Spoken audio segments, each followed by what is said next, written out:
മുഖ്യമന്ത്രിയുടെ മകന്റെ പേരിലുള്ള ഇഡി കേസുമായി ബന്ധപ്പെട്ടുള്ള സമൻസിന്റെ വിഷയം മുക്കാൻ വേണ്ടിയിട്ടാണോ ഷാഫി പറമ്പിനെ കൊല്ലാൻ ശ്രമിച്ചത് എന്നടക്കമുള്ള ആരോപണങ്ങളും ഉയരുന്നുണ്ട്. എന്നാലും ഷാഫിയെ അങ്ങനെ തല്ലിച്ചതയ്ക്കേണ്ടായിരുന്നു, അങ്ങനെ തല്ലിച്ചതച്ചിരുന്നുവെങ്കിൽ തീഹാർ ജയിലിൽ കിടക്കേണ്ട കുറ്റമാണ് നിങ്ങൾ പോലീസുകാർ ചെയ്തിരിക്കുന്നത് എന്നാണ് വ്യക്തമാവുന്നത്. കാരണം ഒരു എംപിയെയാണ് അടച്ചിരിക്കുന്നത്. കേന്ദ്രം ഇറങ്ങാനുള്ള സാധ്യത വളരെ കൂടുതലാണ് എന്നാണ് വ്യക്തമാകുന്നത്. എന്തായാലും മുഖ്യമന്ത്രി പിണറായി വിജയന്റെ മകൻ വിവേക് കിരണിന് എൻഫോഴ്സ്മെന്റ് ഡയറക്ടറേറ്റ് അയച്ച സമൻസ് ക്ലിഫ് ഹൌസിൽ വാങ്ങിയില്ല. വിവേകിനുള്ള സമൻസ് മുഖ്യമന്ത്രിയുടെ വസതി കൈപ്പറ്റാതെ മടക്കി എന്നാണ് റിപ്പോർട്ട്.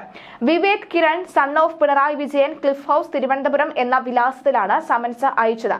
വിവേക് ഈ വിലാസത്തിലല്ല താമസിക്കുന്നത് എന്നും ഇത് മുഖ്യമന്ത്രിയുടെ വസതിയാണ് എന്നും അറിയിച്ച് സമൻസ് മടക്കുകയായിരുന്നു എന്നാണ് റിപ്പോർട്ട്. സമൻസ് കൊടുത്തുവെന്നതിന് അപ്പുറം ഒന്നും ഇഡിയും ഇപ്പോൾ വിശദീകരിക്കുന്നില്ല. മുഖ്യമന്ത്രിയുടെ മകന്റെ സാമ്പത്തിക ഇടപാടുകൾ സമഗ്രമായി പരിശോധിക്കാനാണ് എൻഫോഴ്സ്മെന്റ് ഡയറക്ടറേറ്റ് ഉദ്ദേശിച്ചിരുന്നത് എന്ന് സൂചനയുണ്ട്. അബുദാബിയിലെ ബാങ്കിൽ ജോലി ചെയ്യുന്ന വിവേകിന്റെ സാമ്പത്തിക ഇടപാടുകൾ സംബന്ധിച്ച് മറ്റു ചിലരെ ചോദ്യം ചെയ്തപ്പോൾ ലഭിച്ച വിവരങ്ങളുടെ അടിസ്ഥാനത്തിലായിരുന്നു ഈ നീക്കം. ലൈഫ് മിഷൻ കേസിലെ ഒന്നിലധികം സാക്ഷികൾ വിവേകിനെ കുറിച്ച് പറഞ്ഞിരുന്നു. ഇന്ത്യയിലും വിദേശത്തുമായി വിവേകിനുള്ള ബാങ്ക് അക്കൗണ്ടുകളുടെ വിവരങ്ങൾ, അവ തുടങ്ങിയതു മുതലുള്ള വിദേശ സ്റ്റേറ്റ്മെന്റ്, വിശദമായിട്ടുള്ള സ്റ്റേറ്റ്മെന്റും എന്നിവ ഹാജരാക്കാൻ അന്വേഷണ ഉദ്യോഗസ്ഥനായ ED assistant director PK Anand സമൻസിൽ ആവശ്യപ്പെട്ടിരുന്നു. ഇതിനു പുറമെ വിവേകിന്റെ പേരിലും കുടുംബാംഗങ്ങളുടെ പേരിലുമുള്ള സ്ഥാവര ജംഗമ വസ്തുക്കളുടെ വിശദാംശങ്ങളും അവയുടെ രേഖകളും ഹാജരാക്കാനും നിർദ്ദേശിച്ചിട്ടുണ്ട്. കമ്പനികളിലെയും സ്ഥാപനങ്ങളിലെയും ഡയറക്ടർ, പാർട്ണർ പദവികളെക്കുറിച്ചും അവിടെയുള്ള ഓഹരി പങ്കാളിത്തത്തെക്കുറിച്ചും രേഖകൾ സഹിതം വിശദീകരിക്കാനും ആവശ്യപ്പെട്ടിട്ടുണ്ട്. കമ്പനികളിലും സ്ഥാപനങ്ങളിലും വിവേകിന് പങ്കാളിത്തമുള്ളതിനാൽ തന്നെ ഇക്കാര്യം ആവശ്യപ്പെട്ടതുമാണ്. 2023 ഫെബ്രുവരി 14 ഇഡിയുടെ കൊച്ചി ഓഫീസിൽ ഹാജരാകുമ്പോൾ കൊണ്ടുവരേണ്ട രേഖകളുടെ പട്ടിക അന്വേഷണ ഉദ്യോഗസ്ഥൻ ഒപ്പിട്ട് നൽകിയ സമൻസിൽ ചേർത്തിട്ടുണ്ട്. ക്ലിഫ് ഹൌസ് ഈ സമൻസ് കൈപ്പറ്റാത്തതുകൊണ്ട് തന്നെ നിയമപരമായി ഇതൊന്നും വിവേക് കിരൺ അറിഞ്ഞിട്ടുമില്ല. കള്ളപ്പണം വെളുപ്പിക്കൽ കേസ് അന്വേഷണവുമായി ബന്ധപ്പെട്ട് മുഖ്യമന്ത്രി പിണറായി വിജയന്റെ മകൻ വിവേക് കിരണിന് 2023 ഇഡി സമൻസ് അയച്ചതെന്ന വാർത്തയ്ക്ക് പിന്നാലെ പ്രതികരണവുമായി സ്വപ്ന സുരേഷ് രംഗത്ത് വന്നിട്ടുണ്ട്. മകനെയും മകളെയും ഇഡി ഒന്ന് നല്ലതുപോലെ ചോദ്യം ചെയ്താൽ മണി പോലെ എല്ലാം പുറത്തു വരുമെന്ന സ്വപ്ന ഫേസ്ബുക്കിൽ കുറിച്ച്. അത് അച്ഛന് നല്ല പോലെ അറിയാമെന്നും അതുകൊണ്ടാണ് രണ്ടുപേരെയും വിട്ടുകൊടുക്കാത്തതെന്നും സ്വപ്ന സുരേഷ് ആരോപിച്ചു. ഇഡി അത് നടപ്പാക്കണമെങ്കിൽ അച്ഛന്റെ സിംഹാസനം തെറിക്കണമെന്നും സ്വപ്ന പറയുന്നു.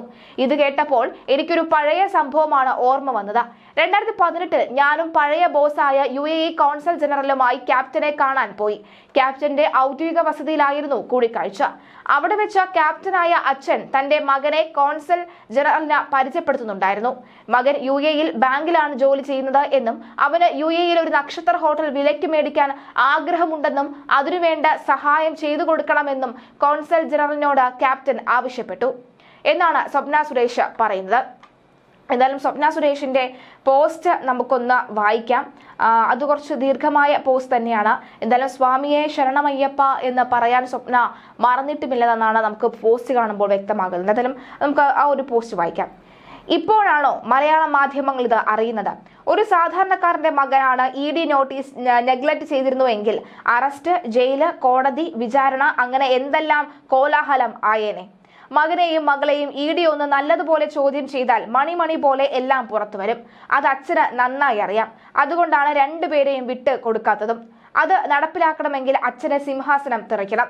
ഇത് കേട്ടപ്പോൾ എനിക്കൊരു പഴയ സംഭവമാണ് ഓർമ്മ വന്നത്. 2018 ഞാനും എന്റെ പഴയ ബോസുമായ UAE കോൺസൽ ജനറലുമായിട്ട് ഒരു ക്യാപ്റ്റനെ കാണാൻ പോയി. ക്യാപ്റ്റന്റെ ഒഫീഷ്യൽ വീട്ടിൽ ആയിരുന്നു കൂടിക്കാഴ്ച, അതായത് ക്ലിഫ് ഹൌസിലായിരുന്നു കൂടിക്കാഴ്ച. അവിടെ വെച്ച് ക്യാപ്റ്റനായ അച്ഛൻ തന്റെ മകനെ കോൺസൽ ജനറലിനെ പരിചയപ്പെടുത്തി. മകൻ UAE ഒരു ബാങ്കിലാണ് ജോലി ചെയ്യുന്നത് എന്നും അവന് UAE ഒരു സ്റ്റാർ ഹോട്ടൽ വിലയ്ക്ക് മേടിക്കാൻ ആഗ്രഹമുണ്ടെന്നും അതിനുവേണ്ട സഹായം ചെയ്തു കൊടുക്കണം എന്നും കോൺസൽ ജനറലിനോട് ആവശ്യപ്പെട്ടു. ക്യാപ്റ്റന്റെ ഔദ്യോഗിക വസതിയിലെ CCTV ദൃശ്യങ്ങൾ മിന്നലടിച്ചു പോയിട്ടില്ലെങ്കിൽ ഇഡിക്ക് താല്പര്യമുണ്ടെങ്കിൽ ഫോട്ടോ പടമായി കാണാം. പൊതുജനങ്ങൾക്ക് ഉണ്ടാകുന്ന സംശയം, ഒരു ബാങ്ക് ഉദ്യോഗസ്ഥനായ മകന് UAE സ്റ്റാർ ഹോട്ടൽ മേടിക്കാൻ പറ്റുമോ? ഉത്തരം, പറ്റും.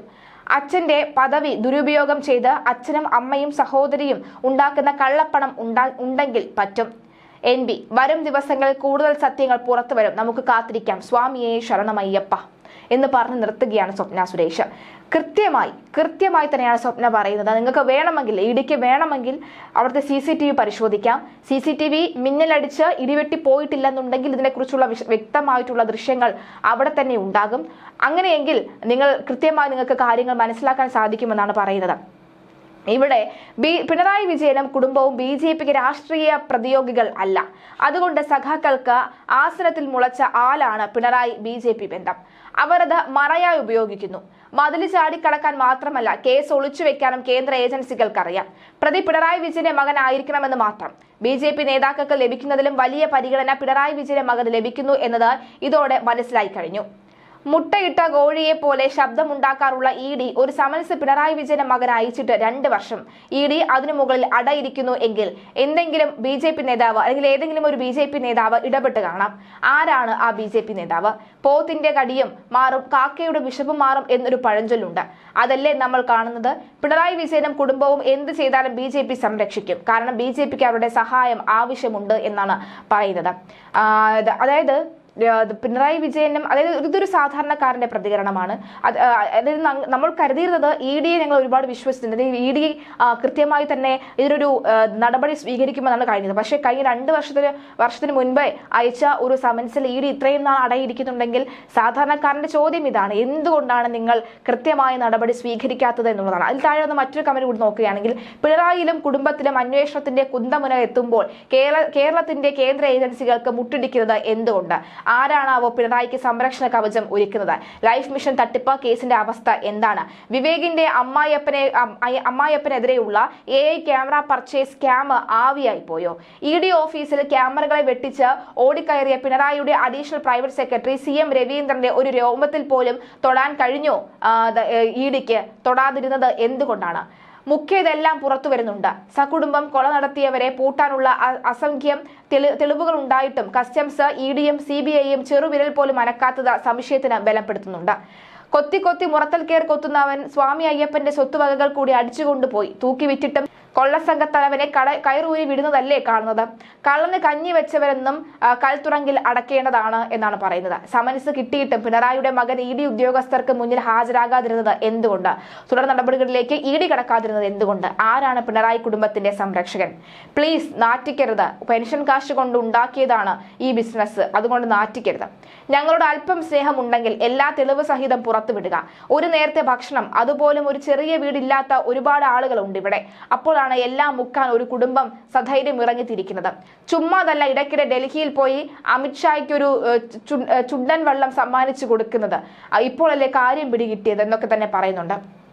എന്തായാലും സ്വാമിയെ ശരണമയ്യപ്പ, ഇത് സ്വാമിയുടെ കളി തന്നെയാണ്.